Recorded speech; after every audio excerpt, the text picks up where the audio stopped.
Modul 4, kegiatan belajar 4, pedagogik perancangan pembelajaran inovatif.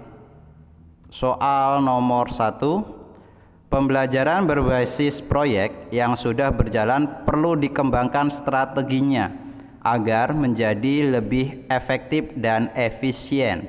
Salah satu cara yang bisa dilakukan adalah A. Mengevaluasi pengalaman peserta didik dan guru bersama-sama.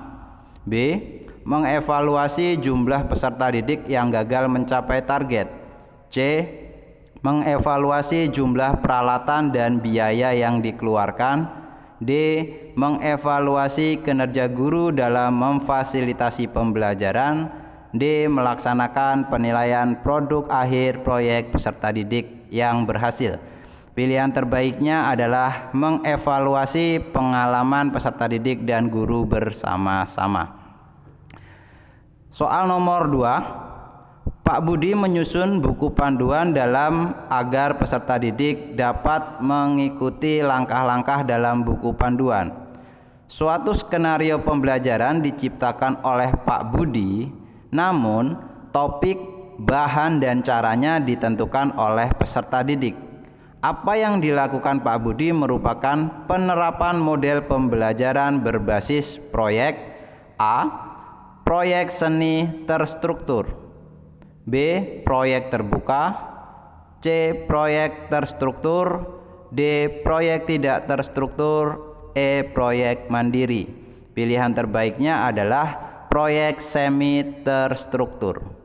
Soal nomor 3, salah satu ciri pembelajaran berbasis proyek adalah dihasilkannya suatu produk akhir.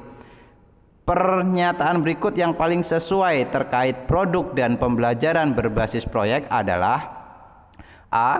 Produk merupakan tujuan akhir sehingga bersifat bebas tanpa kriteria. B. Produk harus memiliki nilai jual yang tinggi dan mudah dipasarkan. C. Produk akhir harus mencapai target dan kualitas sama untuk setiap kelompok. D. Produk harus benar-benar nyata sehingga dapat dilihat secara fisik. E. Produk dapat berwujud tangible atau nyata maupun non-tangible tidak berbentuk fisik. Pilihan terbaiknya adalah produk dapat berwujud tangible maupun non-tangible. Soal nomor 4, berikut merupakan pernyataan yang mengandung karakteristik pembelajaran berbasis proyek adalah A. Pembelajaran dikemas dalam proyek, melatih tanggung jawab, dan selalu dalam kelompok. B. Dipandu pertanyaan menantang, mengembangkan belajar mandiri dan cocok untuk jenjang tertentu. C. Berorientasi keterampilan abad 21, mengembangkan keterampilan berpikir dan tidak selalu ada produk. D. Berpusat pada peserta didik, dipandu oleh pertanyaan dan berbasis masalah. E.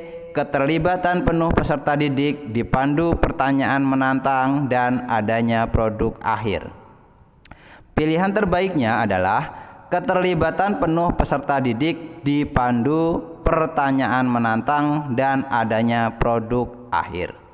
Soal nomor 5, salah satu implikasi diterapkannya pembelajaran berbasis proyek kecuali A. Memberikan kebebasan peserta didik untuk mengembangkan pertanyaan awal.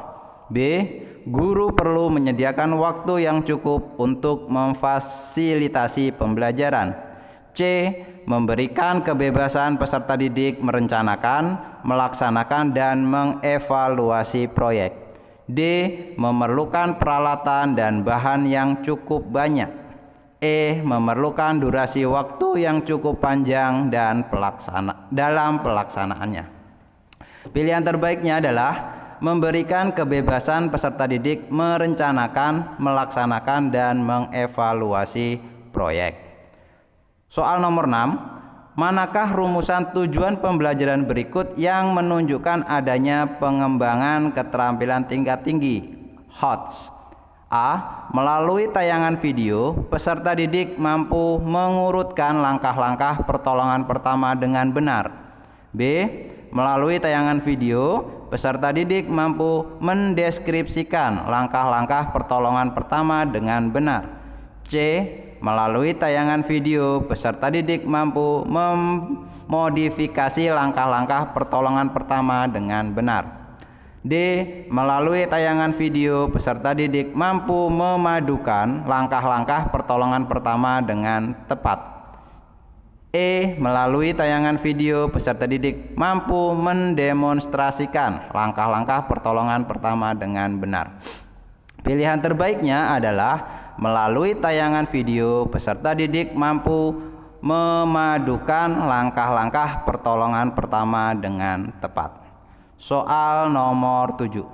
Hal-hal yang perlu dipertimbangkan dalam penilaian berbasis proyek adalah A. Kemampuan peserta didik, dukungan biaya dan peralatan. B. Kompleksitas produk, kualitas produk, dan keaslian. C. Keaslian, relevansi dengan mata pelajaran dan kemampuan pengelolaan. D. Keunikan produk, kebaruan produk, dan keaslian produk. E. Kompleksitas masalah, jumlah kelompok, dan kinerja guru. Pilihan terbaiknya yaitu keaslian, relevansi dengan mata pelajaran, dan kemampuan pengelolaan. Soal nomor 8. Berikut ini merupakan keunggulan pembelajaran berbasis proyek kecuali A. Memerlukan banyak peralatan dalam proses menjalankan proyek. B. Membuat peserta didik menjadi lebih aktif dan berhasil memecahkan problem yang kompleks. C. Mendorong peserta didik untuk mengembangkan dan mempraktekkan keterampilan komunikasi. D. Meningkatkan kolaborasi. E. Meningkatkan kemampuan pemecahan masalah. Pilihan terbaiknya adalah memerlukan banyak peralatan dalam proses menjalankan proyek. Soal selanjutnya nomor 9. Bu Weni, seorang guru tari, ingin mengenalkan tarian baru kepada peserta didiknya. Bu Weni menginginkan peserta didiknya dapat memiliki kemampuan untuk memadukan unsur-unsur gerak tari Bali dan tari Jawa. Rumusan tujuan pembelajaran yang tepat adalah A. Melalui penyajian contoh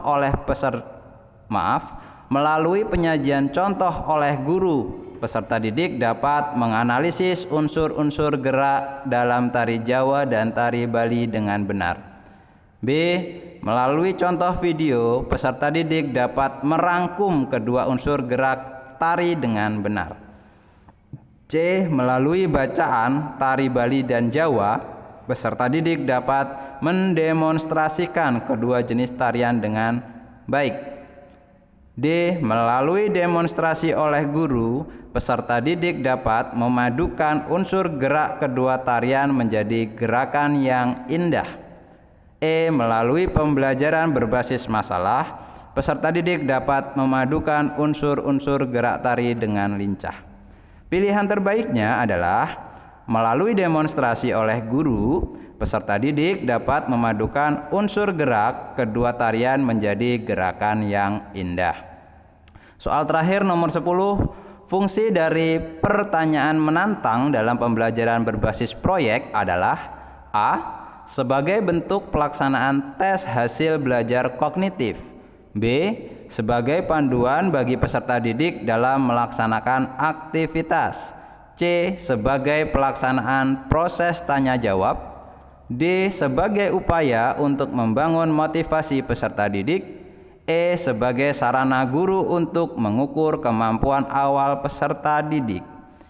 Dan jawabannya adalah sebagai panduan bagi peserta didik dalam melaksanakan aktivitas.